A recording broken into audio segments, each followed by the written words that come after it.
네, 차트를 분석하는 데 있어서 다양한 보조지표를 활용할 수가 있는데요. 앞서 설명을 간단하게 했지만 보조지표는 어디까지나 보조적으로 활용하는 것이지 그 지표가 보여주는 바를 그대로 따라서 매매를 해서 성공을 한다는 보장을 할 수가 없죠. 그래서 주로 기술적 분석을 통해서 주식 매매를 하는 사람들 중에서 보조지표 자체를 거의 보지 않는 사람들도 많이 있는데요. 그래도 이번 시간에 많은 투자자들이 매매에 활용을 하고 있고, 그리고 매수 시점과 매도 시점을 잡는 데 있어서 유용한 보조지표 하나를 소개해 드리겠습니다. 이 보조지표의 경우에는 이동평균선을 기준으로 주가가 어느 정도 위치에 있는지를 측정하기 위한 도구이고요.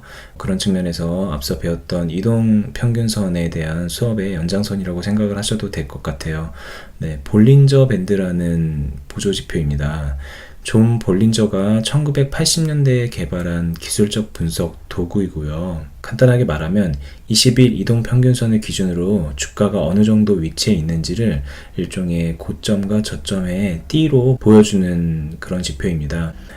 이 볼린저 밴드의 경우에는 박스권에서도 이용을 할 수가 있고, 그리고 상승이나 하락 추세장에서도 모두 사용할 수 있어서 효과적인데요. 직접 차트를 보면서 설명을 해볼게요. 먼저 이 키움증권 영웅문의 차트에 볼린저 밴드를 추가를 하려면요, 이 차트의 왼쪽 상단에 있는 이 아이콘을 클릭을 하면 왼쪽에 나오는 대로 차트 형태, 기술적 지표 등등의 그런 메뉴가 나와요. 여기에서 가격 지표 부분을 찾아서 영어로 되어 있는 볼린저 밴드를 클릭해 주시면 보시는 것처럼 전에는 없었던 위아래에 띠가 나오게 되는데요. 이 볼린저 밴드라는 거는 21선인 중심선과 그리고 중심선으로부터의 상한선, 하한선으로 만들어져 있는데요. 아마 처음에 이 볼린저 밴드를 추가하면 지금 보시는 화면처럼 띠의 굵기가 그렇게 굵지는 않을 거예요. 그런데 저 같은 경우는 이 볼린저 밴드의 상한선, 하한선, 중심선의 굵기를 좀 키워서 보기 편하게 해놨으니까 그 점 참고해서 보시면 되고요. 일단 이 볼린저 밴드라는 걸 이용을 하면 주가가 박스권에 있는지 아닌지를 알 수가 있어요. 지금 이렇게 쭉 길게 되어 있는 부분이 상한선과 하한선의 폭이 굉장히 좁죠. 이렇게 상한선과 하한선의 폭이 좁은 경우에 주가가 박스권에 갇혀 있는 것으로 보시면 되고요. 주가가 추세적으로 상승을 하게 되면 보시는 것처럼 상한선과 하한선의 폭이 점점 커지게 되죠. 이 볼린저 밴드를 이용해서 매수 매도를 할 때는요, 우선은 상한선과 하한선의 폭이 좁은 박스권에서는 간단합니다. 하한선 근처에 오면 매수를 하고요, 상한선 근처에 가면 매도를 하는 식으로 해서 박스 매매를 하시면 되고요. 박스권을 벗어나는 지점, 그러니까 상한선과 하한선의 폭이 넓어지기 시작하는 지점에서는 이렇게 표시를 해 놓은 것처럼 캔들이 상한선을 상향 돌파하는 것을 보게 되는데요. 그러면서 이 선의 폭이 넓어지고 있죠. 이때는 주가가 고점을 돌파하고 레벨업을 한 이후에 추가적인 상승을 기대해 볼 수가 있습니다. 한마디로 이렇게 밴드의 폭이 넓어지고 고점을 돌파하는 이런 경우에는 시세가 분출하면서 거래량이 터지고 단기적인 급등을 노려볼 수 있는 자리이고요. 이렇지 않고 박스 형태를 그리면서, 그러니까 상한선과 하한선의 폭이 좁은 상태에서 주가가 상승하는 경우에는 상승하는 속도는 느리지만 중심선 이하로 꺾이기 전까지는 대체적으로 상승을 하는 경우가 종종 있습니다.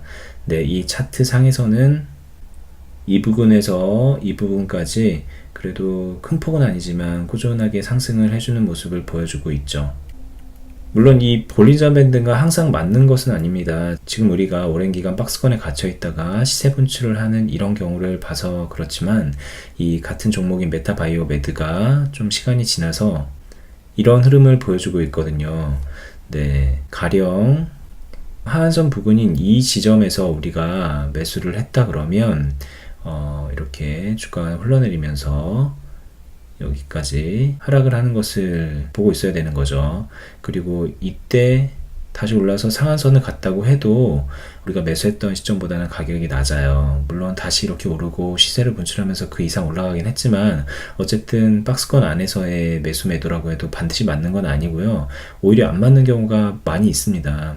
그럼에도 불구하고 우리가 이 볼린저 밴드를 활용을 할 수가 있는 것은 차트 구간 나누기와 박스권의 고점 라인과 저점 라인을 잡는 법을 알고, 그리고 캔들이 보여주는 시그널을 파악할 수 있는 상태가 되면은 볼린저 밴드가 하나의 보조적인 참고 수단이 될 수가 있는 거겠죠.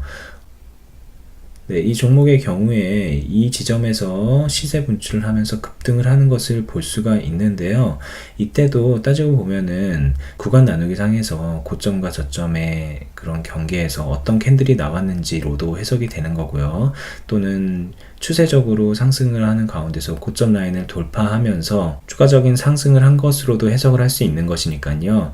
항상 우리가 주가를 분석을 할 때는 한 가지 분석 수단만 가지고 성급하게 판단을 내리지 말고요. 그래도 되도록이면 의미 있는 수단과 방법을 이용해서 종합적인 사고를 할 수 있으면 좋겠죠. 그런 측면에서 이 볼린저 밴드라는 보조지표 정도는 알고 있어도 도움이 될 거고요. 다른 의미 있는 보조지표로 많이 사용이 되는 게 MACD 오실레이터라든가 스토캐스틱 엔벨로프 같은 것들도 있는데, 어쨌든 의미하는 바는 대동소이한 경우가 많이 있으니까 이런 것들 추가적으로 활용할 수 있다는 점 정도로 알고 기술적 분석에 활용하시면 도움이 되실 겁니다.